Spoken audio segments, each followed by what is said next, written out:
Right, welcome back to Coding and a Cup of Java, Lecture 1, Introduction and Variables.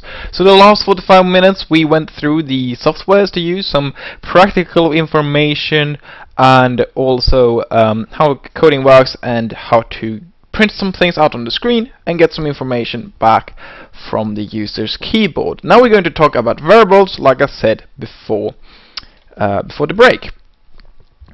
And let's get started. So here we go, I'm back in the interactions pane, and then we go int x let's do it like this. So this is the example I typed before ending the first part, and I'm going to go through each bit of this. But first I'm going to explain what a variable is. It's pretty straightforward.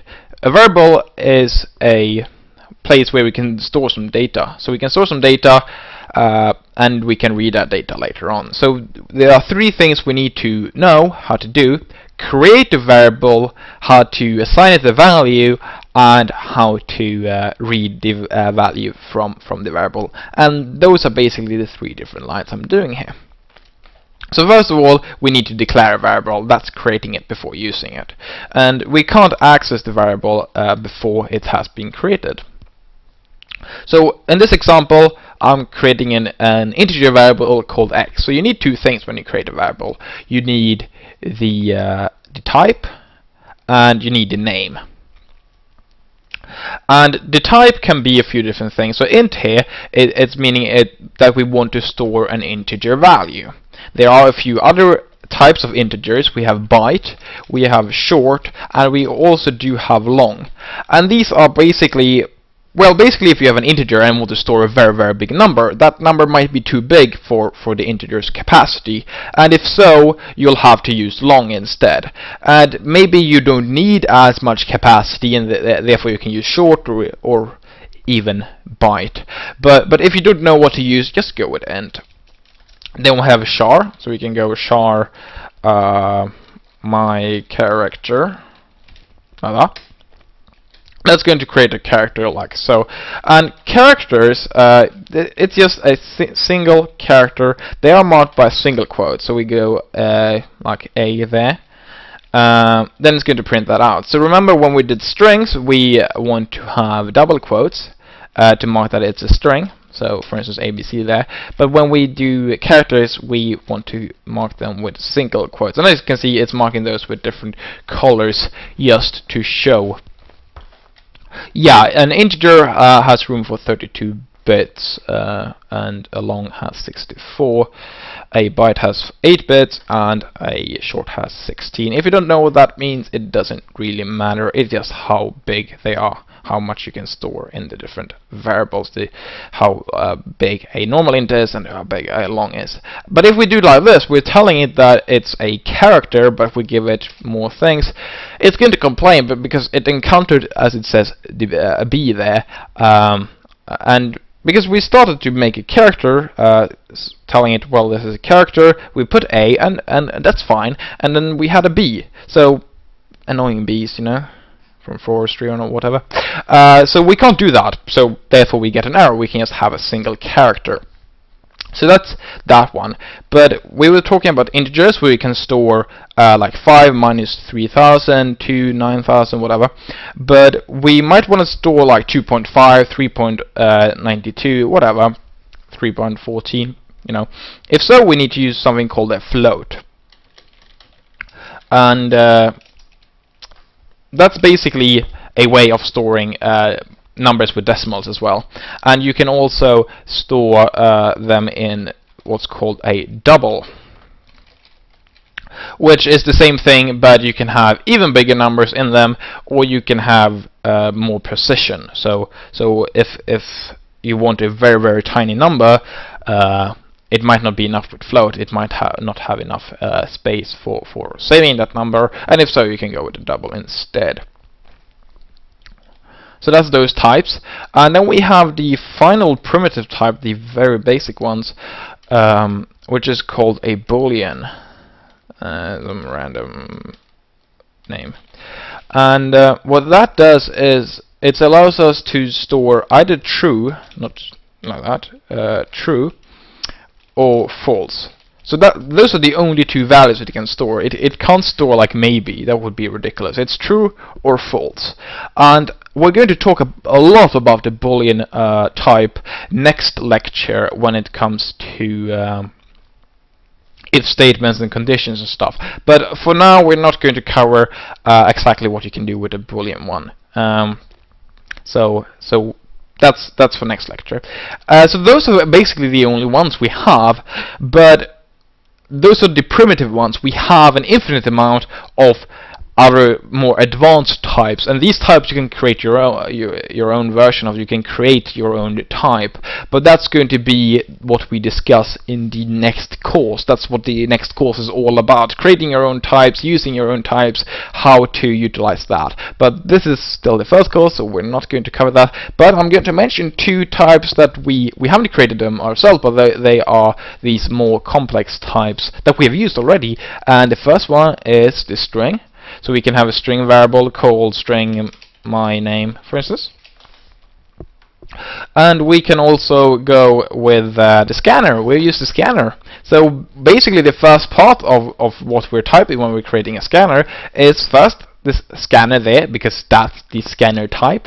We want to create, we want to be able to store some values that have the type scanner, and then we enter the name there. So we've already seen two of the more advanced things there, and like I said, there's an infinite amount of those, because you can just create more different types. Alright, yeah, and now I got this error here because it didn't really realize what a scanner was. Just because I haven't done that import line. Right, so that's the type. So you can have these float, double, boolean, int, long, char, you know, and then also the more advanced things. But what about the name? What can you use as the name?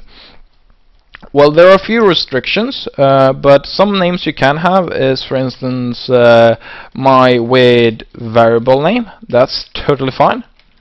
Nothing wrong with that. You can also go with, for instance, a boolean stop screaming,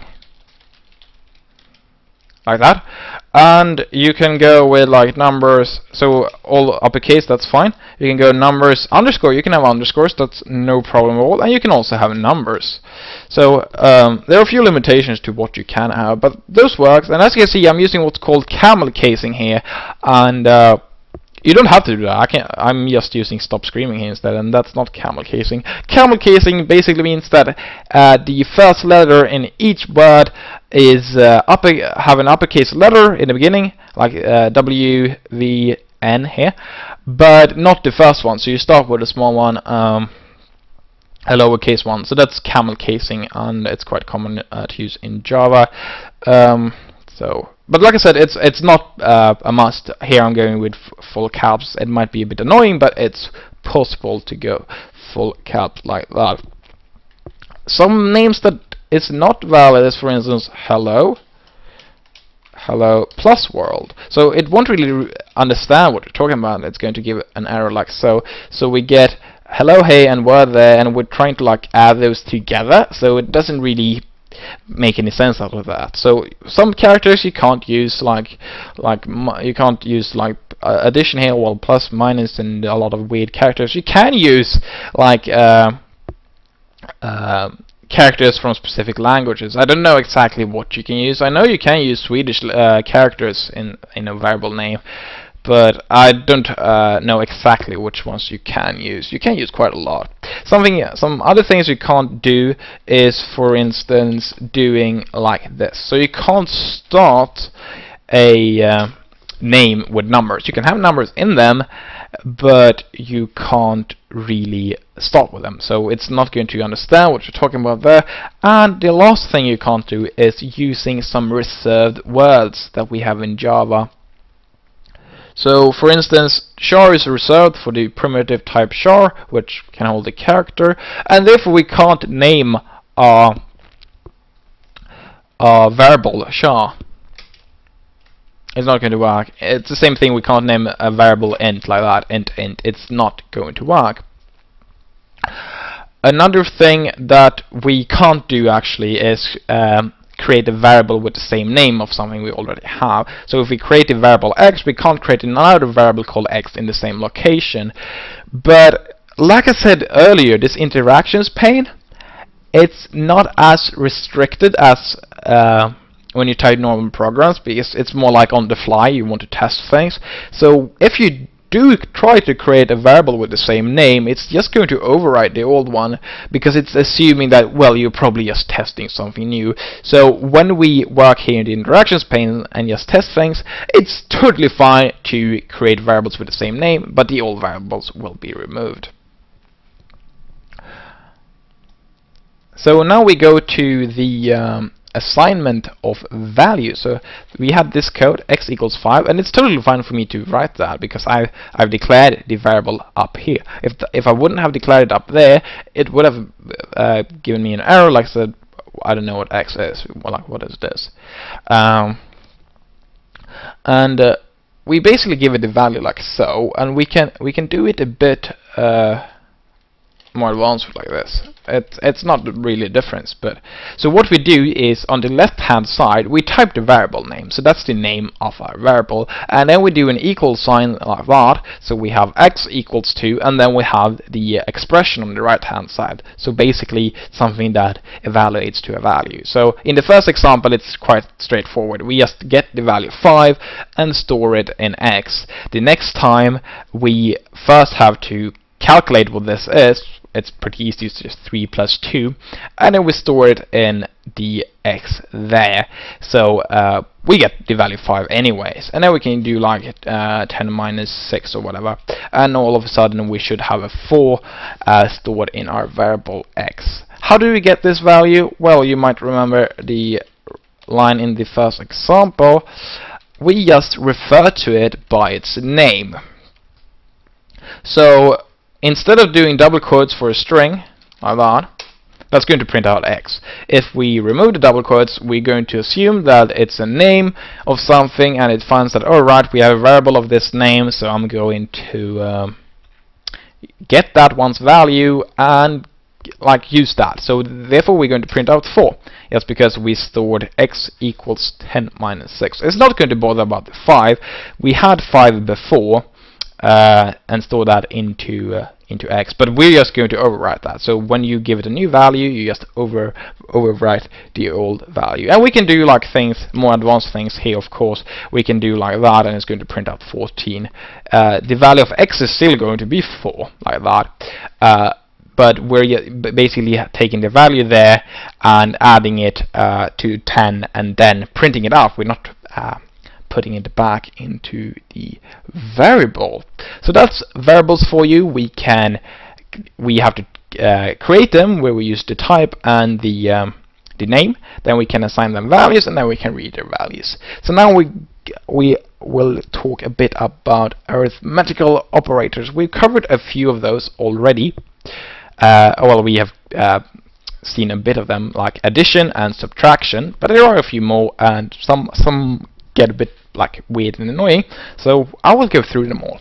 So we go with x equals 5, and this is something new all of a sudden. So instead of doing int x and then x equals 5, we can do it all at the same time. So we declare a variable of the integer type, we call it x, and we give it the default value of 5. Coders are lazy, so there is always ways to make things shorter. So we get int x equals 5 like that, so that's the default value, and then we can set x to x plus 10, for instance, and then we can print it all out. System.out.println. So pretty straightforward. We start with x equals 5, then we take x plus 10, that's 15, we store that in x, and then we print that out again, so we will get 15.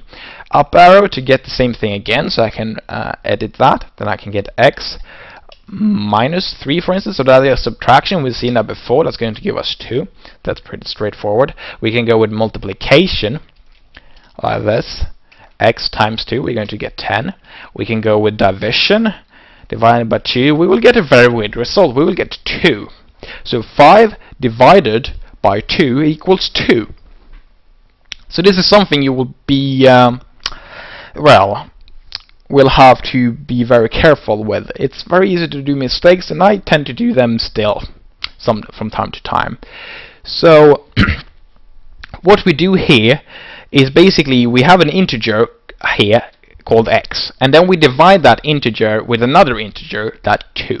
So therefore Java assumes that we want to get an integer as the result. And what it does is it's basically going to remove everything that prevents it from being an integer. So even though we have 2.5, which if you remember how to round things off would be rounded to 3, it's not going to give us 3, it's going to give us 2, because we're just we're truncating the decimals and the decimal point. So we just get 2. Even if the result would be like 2.9, we would still get 2, just because it's truncating whatever we had afterwards, because it assumes we want to do integer division. So how do we solve this? It's not like integer division is something wrong, but sometimes you don't want it to do it that way. So what we can do then is to basically use x as a float. All of a sudden we get 2.5, because now all of a sudden we have a float divided by an integer, and therefore it assumes we want a float. We store that float here in our float variable and then print it out, and we get 2.5 like that. But it's not like I want to keep it clear that it's not because we can store an integer value. Well, we can't store a float value up here when it's an integer, and we all of a sudden can that when we have a float. That's not the case. I'm going to show that by converting, making x an integer again, and instead of storing that in x, I'm going to store that in another variable called result. And then I'm going to print out result there, like that. And then we get 2.0. So when we do this, we have the x equals 5. We do the integer division. We have 2 integers. We get the result 2, and we store that in our result thing, and then we print it out. So we get 2, but we get 2.0 because it's a float. They want to represent that we have some decimals as well, even though our result is exactly 2. So as you can see here, we can convert sometimes types between each other. So we can convert the integer we get from here to a float without doing anything special at all. So some types are compatible like that, so you can just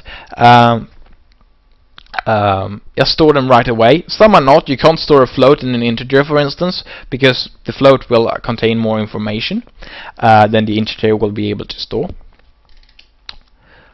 So to solve this, if we can't change the type of the integer here, we might not be able to. We might ask the user enter an integer because we want the user to do so, and then we can't change the type there maybe. So we have an integer. Then we can solve it in 2 ways. We can change, we can change the 2 there to be a float.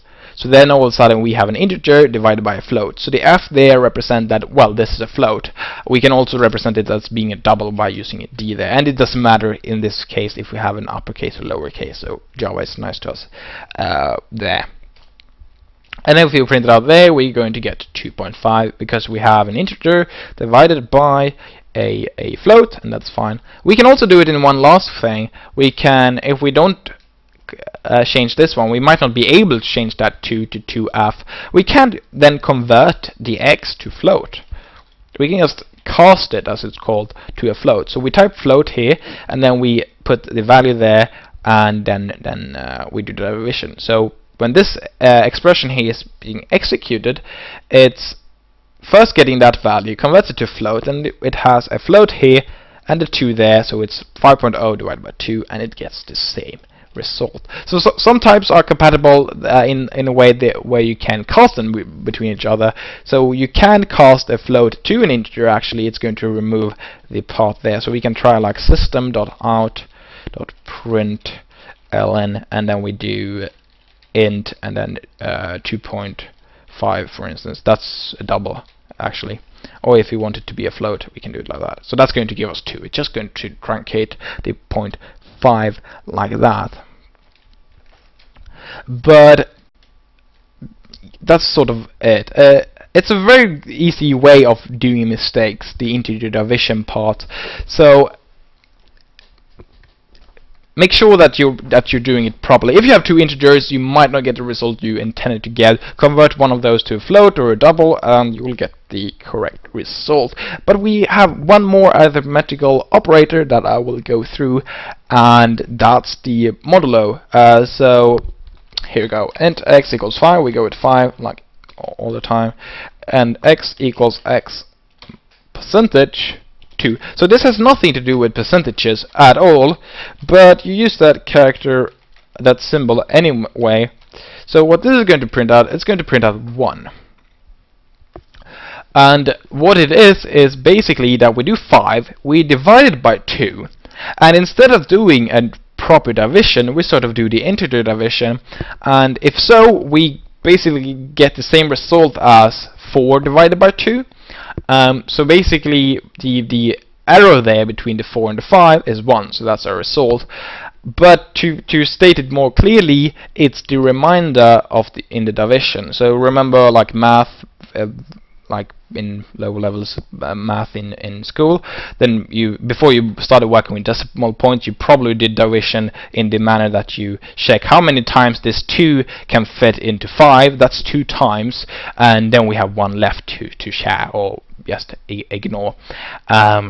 So that's basically what this is. So it works pretty well together with integer division, because integer division is going to give us the other part, like how many times 2 fits in 5, and then we get how many numbers, well, how much we have left of the 5 that we can't split up.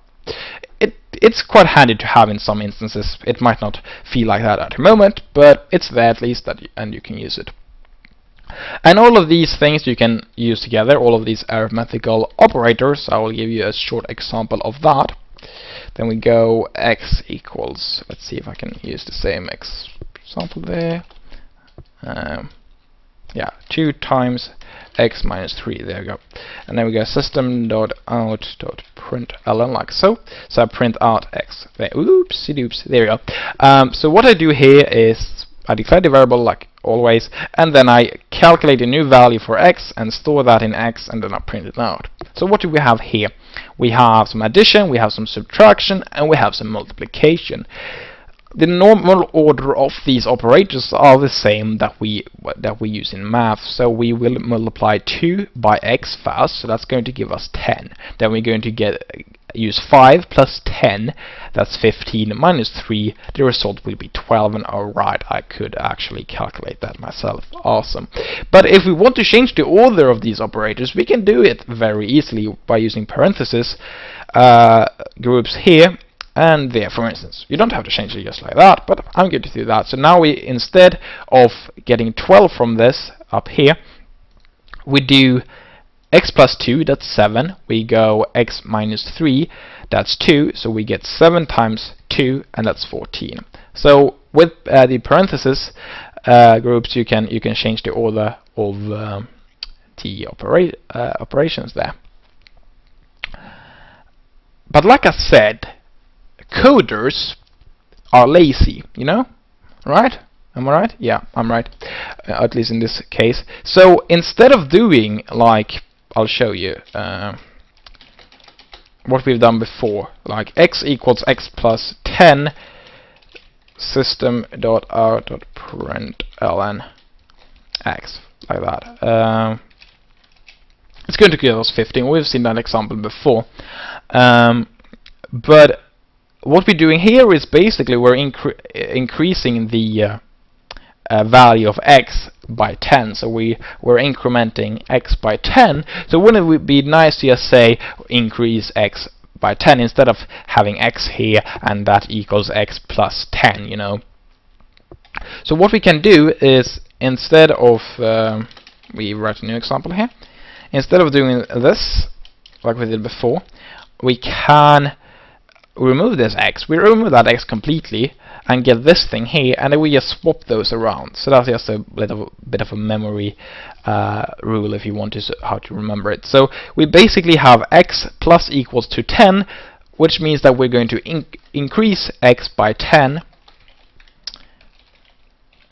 and then we can print that out like so. So that's just a shorter way if you want to increase a variable with a specific value, like so. And then we can do the same thing with subtraction. We can do the same thing with multiplication. So as you can see, I'm just changing the symbol there. We can do the same thing with division. Yeah, we get 0 because it's integer division. So 5 divided by 10, we're going to get 0. Yeah, that's the same thing. And then we can do percentage thingy there for modulo or mod for short, and that also works like that. So that's just laziness from coders. But that's not it. I'm just going to clear all of this. There's a lot of things here. So reset interactions. So that's not everything, because coders are even more lazy. Because if we have, for instance, int x equals 5, what if we want to increase that by just 1? You increase things by 1 so often. So all of a sudden you can do this, because why not? It's just too much to type all of this, isn't it? It's like I need 2 spaces to make it look nice. I don't really need them, and then I need three different like characters. So I'm lazy. I can do it like that. So I can increase it like that, or I can decrease it like that. But I can actually also do that and that. And there's actually a tiny difference between using those two there. At the moment we will print out 5 because we increase it by 1, we will decrease it by 1, increase it by 1 again, and finally decrease it the last time. So the differences between these two, I will show them. So we start with x equals 5 again, and then we go system.out.println like so. We print out x, and then we print out x again like this. Obviously this is not interesting at all, it's just going to print out 5 twice. But what if we want to increase it by 1 there?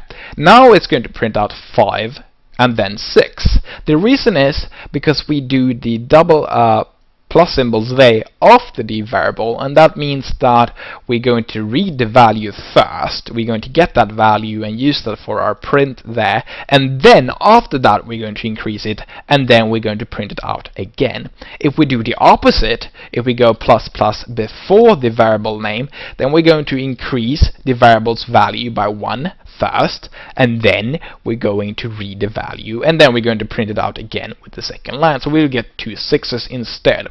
You can do exactly the same thing with the subtraction ones. So if it's before the variable, then it's going to be done before you read the value. If it's after, we're going to do it after we've read the value. So that's about it about the arithmetical operators. So now I will get back to this program that we had in the end of the first part of the lecture. And let's just remove that comment, it's annoying. Well, it says so, it's hello, I'm annoying, obviously it's annoying. And now when we have variables, we can use these to make this program a bit better. In the break I saw that some of you already did what I'm going to do now, because you got ahead of it, but I'm going to show you how this is going to be sorted out. So when we ask for the integers, we might not want to print them out right away. We might actually want to store those, so we can go with int number 1 equals myscanner dot next. So if you don't remember, the thing we want to do here is get 2 numbers and sum them together. So then do that, and then I can do int number 2 and read the second one. And if I want to, I could have like some messages in between here. So I enter the first integer first, and then enter the second integer afterwards, and things like that. But now we're basically asking the same thing. We ask for one and we ask for another one, but we store them in 2 different variables. Then we might want to sum them together, and that comment is not accurate anymore.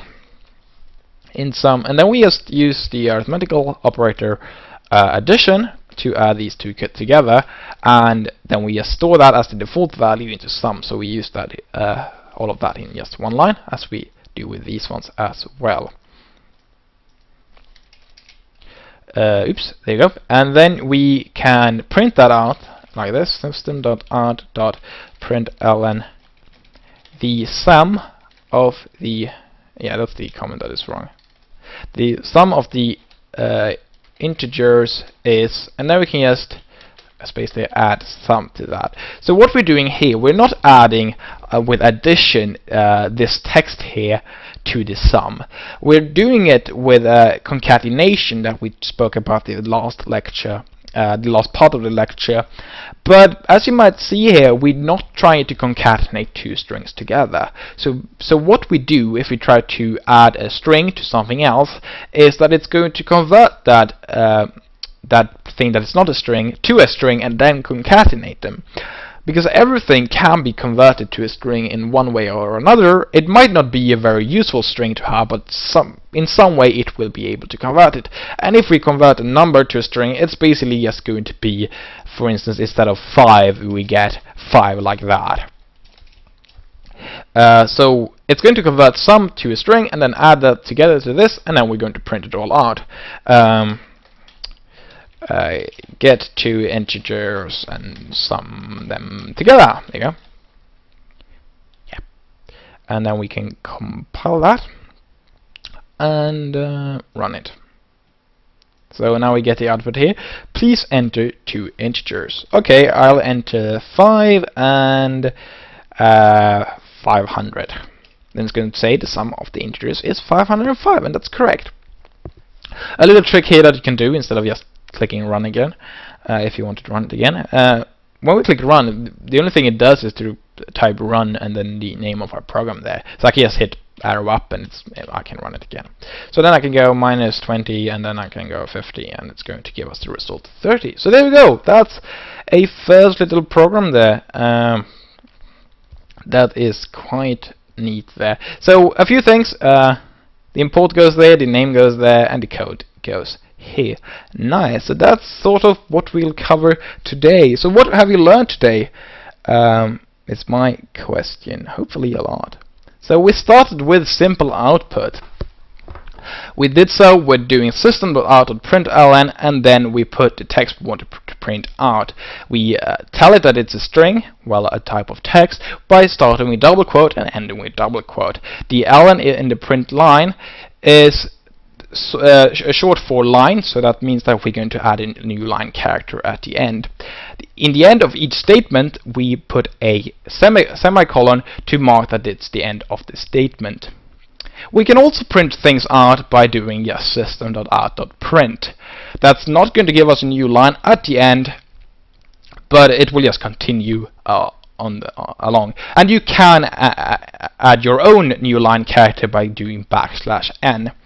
And here we're also concatenating strings, which basically puts strings together. So we use the addition symbol there, even though we don't use it for addition here. We're concatenating them together. Here we go with some simple input. So first, before we do the simple input, we need to import java.util.scanner, and when we do this in a proper program, we need to use that on the top of the program. In interactions, we can just do it right above the rest of the code. So we import that, so we tell where we can find the scanner, and then we do scanner myscanner equals new scanner system.in. So what we do now is we create a variable of the scanner type with the name myscanner, and then we store some value in it that we get from new scanner system.in. So now you know a bit more what's happening there, but you still don't know exactly what's going on with new scanner system.in, and that's actually part of the next course. Then we do myscanner.next to read a word, or we can do myscanner.nextInt to read the next integer. Here we go with some variables. To declare a variable, and we need to declare it before we use it, that's basically creating it, we do the variable type and then the variable name. So if we want an integer with the name x, we go int x and then semicolon to end the statement. To give the value variable a value, we simply do x equals 5 and then a semicolon on the end. So we do the variable name and then an equal symbol, and then we do the expression, the value on the right hand side. And if we want to read the value, we just refer to it by its name. So we do system.out.println. We'll therefore, in that case, get the value of x and then print it all out. We've also been talking about arithmetical operators, so we have int x equals 5, so that's a start value, and then we can do addition by doing x plus 10, we can do subtraction by x minus 2, we can get multiplication by x times 3, division by x divided by 2, and then we do modulo with x percentage 2, but it's not a percentage in this case, it's mod, so we do x mod 2 actually. And when it comes to division, observe that it's going to do an integer division if we have two integers. So if we go like this, 5 divided by 2, our result will be 2 instead of 2.5. So keep that in mind. Then we have some more with the arithmetical operators, where we can put these together in a shorter form if we want to increase things, decrease things. So we have addition, subtraction, multiplication, division, and modulo again, but we put these in shorter form. So in this case we will do x equals 5, then we increase x by 10, so we get 15, we decrease it by 2 to get 13, and so on. So it's just a shorter form. You can do it in this manner as well. If you just do x equals x plus 10, that works as well. It's just a bit bigger. So it's just a compact way of doing that. And then in the end we get two writing full programs. Like I said, we go with the imports first, then we have public class, and then our name of the program. And remember, the name of the program has to be the same as the file you save it as. So in this instance it's called example program, and therefore we'll have to save it as example program.java. We can't save it as anything else, or well, if we do, we can't run the program at all. Then we go public static void main, and then parentheses and string, square brackets and arcs there. And what this does is basically that's what's going to be run when we start our program, or well, what comes after that. Exactly what it is not going to be a part of this course. But then we have a curly bracket there, which ends with another curly bracket further down, and everything in there is your code. So we do the exact same thing as before. We print out, please enter two integers. We create a scanner, sum up the two next two integers, and then we finally print out the result. So the sum of the integers is, and then plus sum. So that's about it. There's actually a few more things to go through here. I forgot to talk about them in the beginning of the last part where we spoke about practical information. So in the end of each lecture there will be a document called questions and exercises, which you can read and practice a bit. So the questions are questions of things that we have gone through in this lecture, just a way for you to see if you've learned things. So some quite easy questions if you've learned what we've been talking about, but if not, then you realize, oh no, I don't know this part. I might want to read up some parts or rewatch that part of the lecture. So that's the questions, and then we have answer to those questions. It will give you the correct answer to the question, of course, because it says answers to questions, but it will also be an instruction about why this question is answered like this, why this is the correct answer, and also like some helpful tips of what to think about that question. So it's not like just your answers, like questions like that with just plain answers, they are just annoying. You should get some instructions why that's correct, and that's exactly what you do. The exercises are a bit harder, where the questions are used for see what you have learned. The exercises are there for you to practice what you've learned. So those are basically you writing programs. So there are 3 in this first questions and exercises document. So there are 3 different programs you can write, and then there's a possible solution in the end. So that's the possible solution to exercises, as you can see on the screen. And just a note there, you can solve these exercises in many different ways, and that's why it's called a possible solution, because that's a solution to it, but there are plenty of solutions. Then we have what's called further explorations, and further explorations is basically more trickier exercises. These do not have any solutions in the document, so you can't really correct them against anything, and they will also include things that haven't been spoken about during the lecture. So it might introduce some new elements, and then you're supposed to use them in your programs, or it might refer to some documentation somewhere, and then you're supposed to use that in your program. So these are basically a way for you to practice and see what you've learned. These are not a must. These are completely optional, but I recommend you doing those because it's a nice practice and all. So there we go. We learned quite a lot here. This has been Coding and a Cup of Java, lecture number 1, Introduction and Variables. I've been VSWE, and I hope to see you next time when we will talk about if statements. That will be tomorrow if you're watching this live. So goodbye and thanks for watching.